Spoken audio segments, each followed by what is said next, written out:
Muito bem, voltamos com o nosso Gazeta Entrevista desta noite. Eu estou batendo papo com o deputado federal Márcio Bittar, primeiro secretário da mesa diretora da Câmara.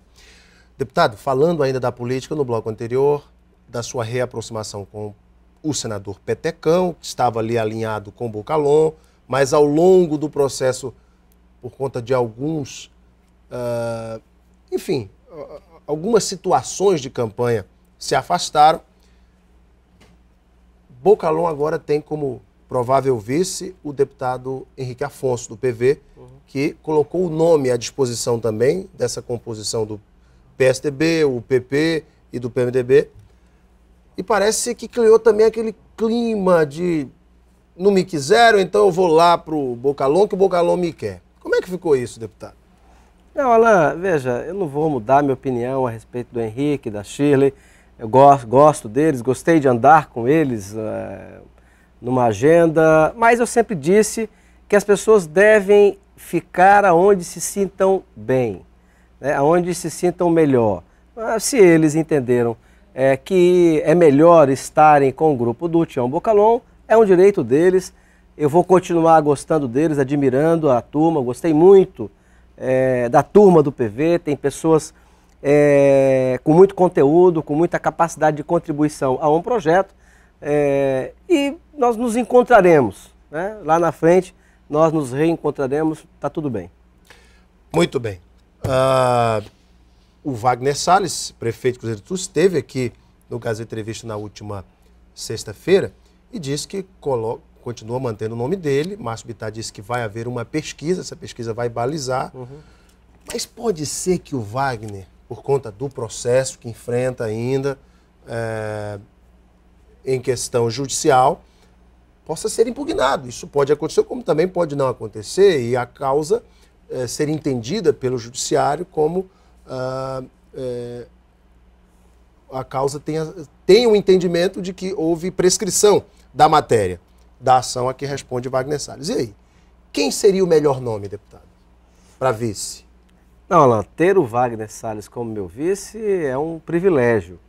Eu confesso, Alan, e aproveito para mandar um abraço para todo o Juruá, eu sou um admirador do Wagner.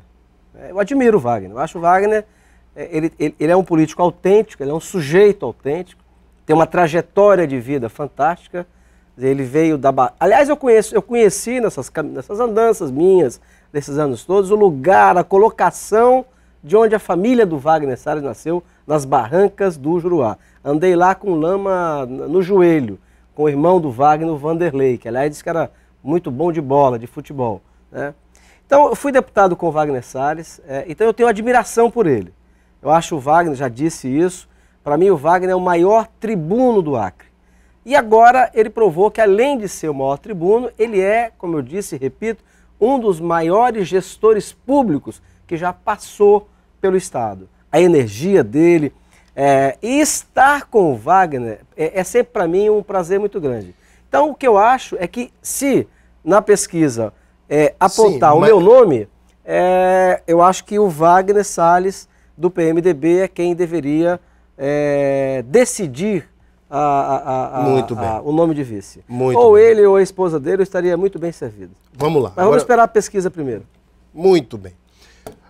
Eu tenho pergunta dos internautas aqui para o deputado Márcio Bittar, o Odilan Rocha. Alan Henrique, pergunte ao deputado quais são suas justificativas para ele ter ficado entre os 4 deputados mais faltosos da Câmara. Sabemos que ele enfrentou um momento muito difícil com a perda de sua irmã, mas toda a sua ausência dar-se em torno da doença da irmã, é a pergunta do Odilan Rocha. Odilan, muito obrigado pela pergunta e pela lembrança. Não, essa ausência, na verdade, não é a ausência da Câmara Federal, é do plenário, né? Que há essa confusão que é normal, né? Mas muito obrigado pela pergunta. Na verdade, quando eu não estava no plenário, eu estava na primeira secretaria atendendo às funções do cargo. A verdade, Alan, é que a primeira secretaria ajuda a administrar um orçamento do tamanho do orçamento do Acre. Então são milhões de reais de projetos em andamento, projetos que vão terminando e que precisam ser refeitos, milhares de contratações. e que passam todos pela primeira secretaria. Então é preciso estar muito atento. O ano passado, por exemplo, eu ajudei pela primeira secretaria a economizar mais de 300 milhões de reais no orçamento da Câmara Federal. E isso é com dedicação, com trabalho. Nós que somos membros da mesa, somos liberados de estar toda hora no plenário. Então, muitas votações que acontecem, eu estou em reuniões de trabalho dentro da primeira secretaria, e são votações consensuais, são votações de acordo de liderança, portanto, não é o meu voto que vai alterar, eu não posso ficar interrompendo toda hora, eu me elegi primeiro secretário, tenho essa obrigação a cumprir. Então, Odilon, muito obrigado pela pergunta e a minha explicação é essa. Na verdade, não é a ausência da Câmara Federal, é a ausência dentro de determinadas votações, que é isso que o Congresso em Foco acaba contando. Mas é uma necessidade do cargo de primeiro secretário que eu tento fazer com muito zelo. Jonathan Magalhães pergunta o seguinte: o que o deputado pensa sobre pessoas jovens na política? Eu lembro que eu estava assistindo o Gazeta Entrevista e o senador Petecão parece que não gosta muito de novatos, mas eu quero saber da opinião do Márcio. É o Jonathan Magalhães, sobre novidades, nomes novos na política.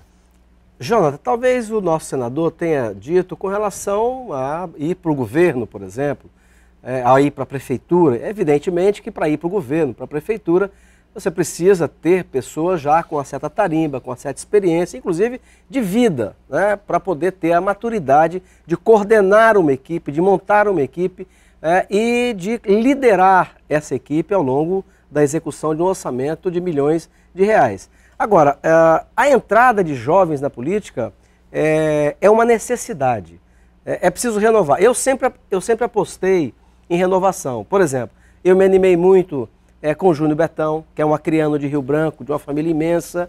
Eu o ajudei a ser deputado federal. Me animei muito com o Iderlei Cordeiro, que na sequência eu contribuí de alguma forma ou de outra para que ele viesse a ser deputado federal, ambos pelo PPS. E aliás, o Iderlei é interessante, ele foi deputado federal, depois não quis mais ser candidato, né? E eu brinco com ele que ele gosta de ser candidato quando eu sou candidato a governador. Então, como ele acha que serei eu o escolhido pela aliança, então ele agora é candidato de novo, vai voltar à Câmara Federal. Eu incentivei muito o Rodrigo, o filho do Beirute? Não, o Rodrigo, filho do Edmundo Pinto, Rodrigo Pinto, que agora não está mais aqui. Eu conheci a família, o Rodrigo andou no interior do estado a primeira vez, foi comigo e a mãe dele me ajudou na minha primeira eleição, votaram em mim. Então, assim, toda vez que eu tive a oportunidade de contribuir com os jovens, eu tenho feito isso. Um outro jovem, hoje já não é mais tão jovem, né, mas um xará meu, o Márcio Oliveira, que hoje está com o pessoal do governo. Do prefeito Marco Alexandre. Mas é um querido amigo meu. Lá atrás, no PMDB, eu sempre dizia, quando eu pensava em crescimento, sempre imaginava o Márcio, era um jovem, hoje ainda é jovem, mas ele é mais novo que eu. Naquela época era bem mais jovem ainda.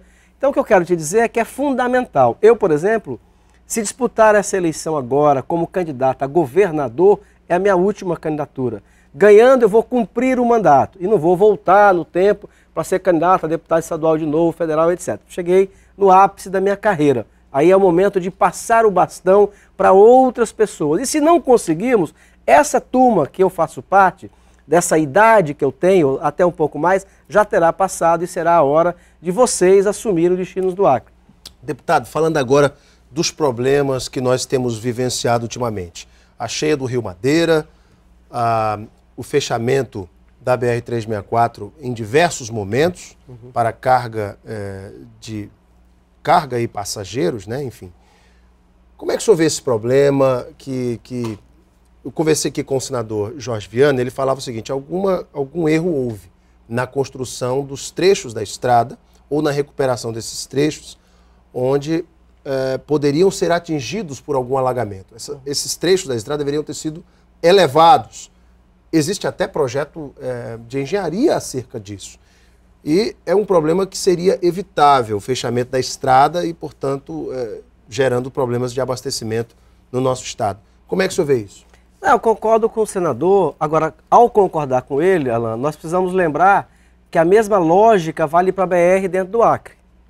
Se a BR dentro do Acre é um buraco só e fazem uma parte, antes de inaugurar, começa a recuperar, é porque também houve erro na execução. Há dúvidas seríssimas. Então, o mesmo princípio, né, que dá razoabilidade para que a gente pense que poderia ter sido evitado a BR-364 no trecho ainda de Rondônia, o mesmo raciocínio vale para a nossa BR daqui para Cruzeiro do Sul. Quer dizer, há erros de quem está comandando. E desculpa, quem comanda é o PT.